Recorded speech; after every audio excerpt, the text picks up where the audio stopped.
ओम नमस्ते जी। दोस्तों, मैं काफ़ी समय से चैनल के ऊपर वीडियो नहीं डाल पाया क्योंकि दोस्तों मैं काफ़ी व्यस्त था। तो आप सभी से इस चीज़ के लिए मैं क्षमा मांगता हूं। लेकिन दोस्तों मैं आपसे वादा करता हूं कि आपको इस चैनल के ऊपर अब लगातार वीडियो मिलती रहेंगी। दोस्तों, आज का हमारा विषय है कि नहाने की सही विधि और नहाते समय किन किन बातों को ध्यान रखना है। आज की इस वीडियो के अंदर हम इसके ऊपर चर्चा करेंगे। दोस्तों, नहाना हमारे जीवन का एक बहुत ही महत्वपूर्ण अभिन्न अंग है। दोस्तों, दो प्रकार की शुद्धि होती है, एक आंतरिक शुद्धि होती है और एक बाह्य शुद्धि होती है। आंतरिक शुद्धि योग और प्राणायाम से होती है और जबकि बाह्य शुद्धि स्नान से होती है, नहाने से होती है। इसलिए दोस्तों आपको दोनों शुद्धि हर रोज़ करनी है, आपको एक भी दिन टालना नहीं है। क्योंकि दोस्तों हमें अपने शरीर के अंदर और बाहर से कचरे को हटाना है और एक स्वस्थ शरीर और एक स्वस्थ काया को प्राप्त करना है। तो चलिए दोस्तों शुरुआत करते हैं कि नहाते समय आपको किन किन बातों का विशेष ध्यान रखना है। दोस्तों, काफ़ी व्यक्ति बहुत जल्दी में नहा लेते हैं, 1 से 2 मिनट के अंदर तो वो नहा लेते हैं और ये सोचते हैं कि हमारा नहाना कंप्लीट हुआ। लेकिन दोस्तों ये सही तरीका नहीं है, क्योंकि आपकी त्वचा के ऊपर काफ़ी सारी डेड स्किन सेल, मृत कोशिकाएं होती हैं और काफ़ी गंदगी जमा होती है आपकी त्वचा के ऊपर। यदि दोस्तों आप जल्दबाजी में नहाओगे तो ये गंदगी पूरी तरीके से साफ़ नहीं होगी और ये गंदगी अगर अच्छे से साफ़ नहीं होगी तो ये आपकी त्वचा को नुकसान पहुँचाएगी। इसलिए दोस्तों आपको बिल्कुल त्वचा को अच्छे से साफ करना है नहाते समय। इसके बाद दोस्तों काफ़ी व्यक्ति सर्दियों के मौसम में नहाते नहीं हैं, वो अपने हाथ पाँव को धो लेते हैं और अपने बालों को गीला कर लेते हैं और सोचते हैं कि हमारे नहाने का काम हो गया।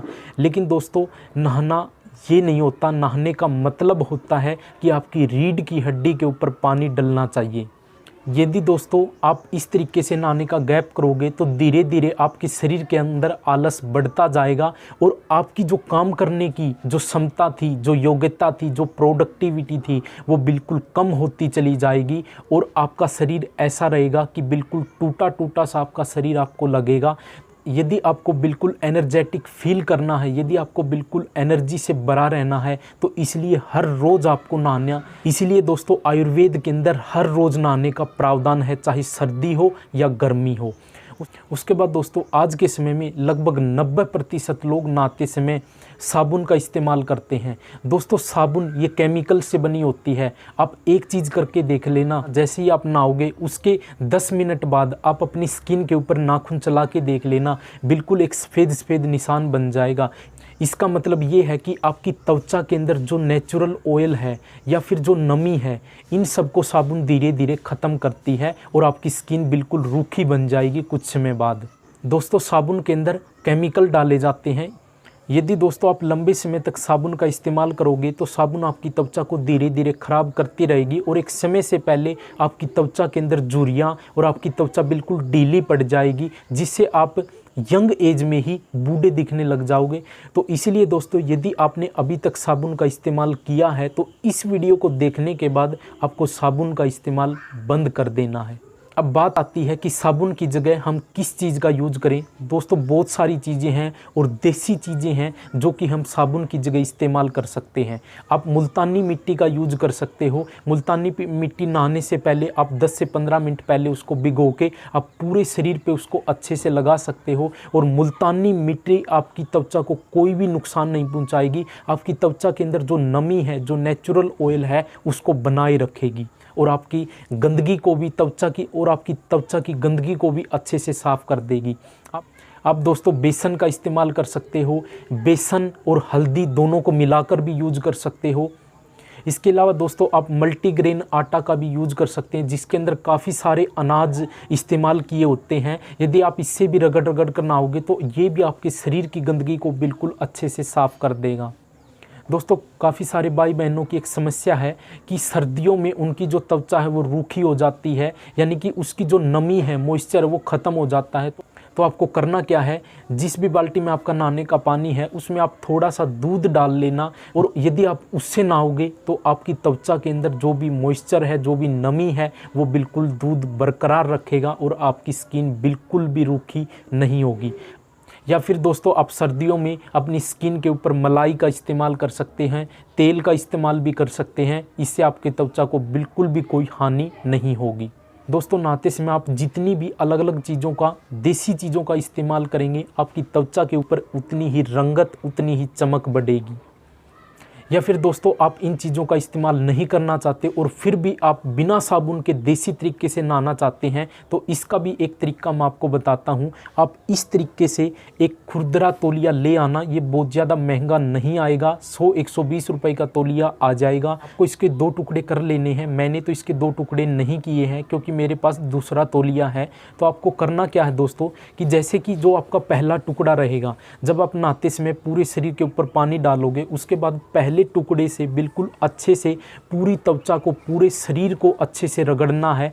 अच्छे से रगड़ने के बाद उसके बाद आप अपने शरीर पर फिर से वापस पानी डालना और पूरा शरीर अच्छे से साफ़ हो जाएगा। लेकिन और अगर फिर भी कोई गंदगी बचती है तो आप दूसरे टुकड़े से अच्छे से फिर से शरीर को रगड़ना, तो आपका शरीर एकदम से बिल्कुल मलिन हो जाएगा, आपको खुद महसूस होगा। दोस्तों ये तौलिए वाला ये भी बहुत एक अच्छा और देसी तरीका नहाने का। दोस्तों काफ़ी सारे भाई बहनों के मन में एक सवाल आएगा, कहीं रगड़ने से हमारी स्किन ख़राब तो नहीं हो जाएगी? लेकिन दोस्तों डरिए मत, ऐसा कुछ भी नहीं होगा।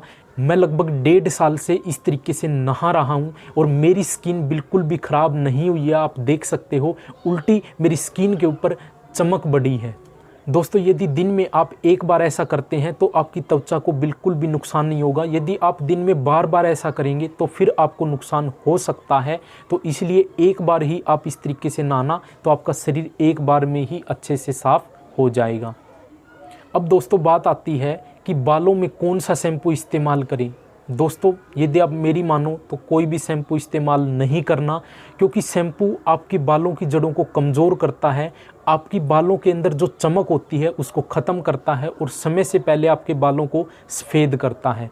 तो अब बात आती है कि क्या यूज़ करें फिर शैम्पू की जगह। तो शैम्पू की जगह आप मुल्तानी मिट्टी इस्तेमाल कर सकते हैं। नहाने से पहले जो आपने शरीर पे लगाने के लिए मुल्तानी मिट्टी इस्तेमाल की थी वही आप अपने बालों में लगा लेना।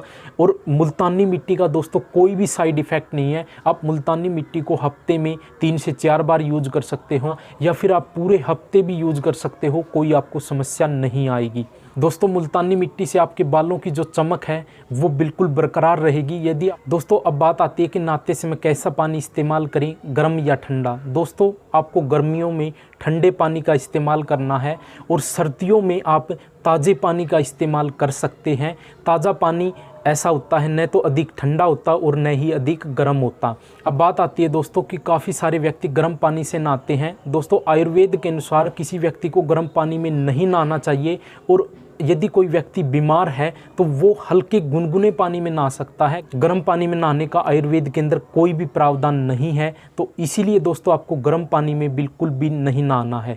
दोस्तों महर्षि वाग्भट के अनुसार यदि आप अपने सिर के ऊपर गर्म पानी डालते हो तो आप 123 बीमारियों को आमंत्रण दे रहे हो। तो इसलिए दोस्तों यदि आपको गर्म पानी से नहाना भी पड़ जाए तो आपको करना क्या है, आपको अपना सिर और अपनी आंखें गर्म पानी से बचानी है, बाकी पूरे शरीर के ऊपर गर्म पानी डाल सकते हैं। तो इसीलिए दोस्तों मैं तो यही सलाह दूंगा कि गर्मियों में ठंडा पानी और सर्दियों में ताज़े पानी के साथ आपको नहाना चाहिए।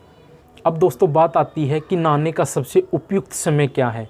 दोस्तों नहाने का आयुर्वेद के अनुसार सबसे उपयुक्त समय सुबह का समय होता है। आप सुबह जितनी जल्दी नहाओगे उतना ही आपके लिए अच्छा है, क्योंकि दोस्तों यदि आप दिन भर ऐसे ही रहोगे और आप शाम को नहाओगे तो उस समय तक आपके शरीर के अंदर इतना आलस भर चुका होगा कि आपका नहाने का बिल्कुल भी मन नहीं करेगा। यदि दोस्तों आप सुबह सुबह नहा लेते हो तो पूरा दिन आप एनर्जी से भरे रहोगे, आपको आलस बिल्कुल भी परेशान नहीं करेगा। अब बात आती है दोस्तों आपको किस समय नहीं नहाना है। वैसे तो दोस्तों आपको खाना खाने से पहले नहा लेना चाहिए। यदि दोस्तों आपने पहले खाना खा लिया है और आप खाना खाने के बाद नहाने की तैयारी कर रहे हो तो बिल्कुल ये गलत है। नहाने और खाना खाने के बीच लगभग 2 से 3 घंटे का गैप होना चाहिए। दोस्तों ऐसा इसलिए क्योंकि यदि आप खाना खाते ही नहाओगे तो उस समय हमारे शरीर में जो पूरा ब्लड फ्लो है वो हमारे पाचन तंत्र की ओर होगा, जो जिसकी प्राथमिकता रहेगी कि हमारे खाने को पचाना है। लेकिन और यदि आप खाना खाने के बाद नहाओगे तो फिर हमारा ब्लड फ्लो पूरे शरीर की ओर बढ़ेगा, जिससे हमारा पाचन तंत्र डिस्टर्ब होगा और हमारा खाना लेट पचेगा। उसके बाद दोस्तों अब बात आती है मसाज। मसाज दोस्तों आपको नहाने से पहले करनी चाहिए। एक तो आपके पूरे शरीर के अंदर ब्लड का फ्लो अच्छे से पहुंचेगा, और दूसरा जैसे ही आप जिस भी तेल का इस्तेमाल करोगे दोस्तों, आप मसाज के अंदर सरसों का तेल, नारियल का या फिर तिल का तेल इस्तेमाल कर सकते हो, और जैतून का तेल भी आप इस्तेमाल कर सकते हो। दोस्तों जैसे ही हम मसाज करेंगे तो तेल जो भी शरीर की गंदगी होती है उसको अपनी ओर खींचेगा, और नहाते समय वो गंदगी आसानी से साफ़ हो जाएगी, जिससे हमारा शरीर बिल्कुल अच्छे से मलिन हो जाएगा। अब दोस्तों बात आती है कि हमें बालों में कौन सा तेल लगाना चाहिए। दोस्तों आपको कोई भी मिनरल तेल जो कि मार्केट में आते हैं वो आपको बिल्कुल भी इस्तेमाल नहीं करने हैं। आपको देसी तेल इस्तेमाल करने हैं। आप गर्मियों में नारियल का तेल इस्तेमाल कर सकते हैं या फिर सरसों का तेल यूज कर लेना, और सर्दियों में दोस्तों आप नारियल का तेल इस्तेमाल मत करना क्योंकि वो ठंडा होता है। आप तिल का तेल या सरसों का तेल इस्तेमाल कर सकते हैं। दोस्तों आपको तेल किस तरीके से यूज करना है, आपको अपनी हथेली पे इस तरीके से तेल को रख लेना है और अपनी उंगलियों को डबोते हुए ऐसे मसाज करते हुए बिल्कुल लगाना है। इससे आपकी बालों की जड़ों की ओर ब्लड फ्लो बढ़ेगा और आपकी बालों की जड़ें बिल्कुल मजबूत होंगी। बताने के लिए नहाने से संबंधित काफ़ी कुछ बातें और रह गई हैं, तो इसका भाग 2 भी बन सकता है जो कि आपको आने वाले समय में देखने को मिलेगा। तो दोस्तों आज की वीडियो यहीं पे समाप्त करते हैं। ओम नमस्ते जी।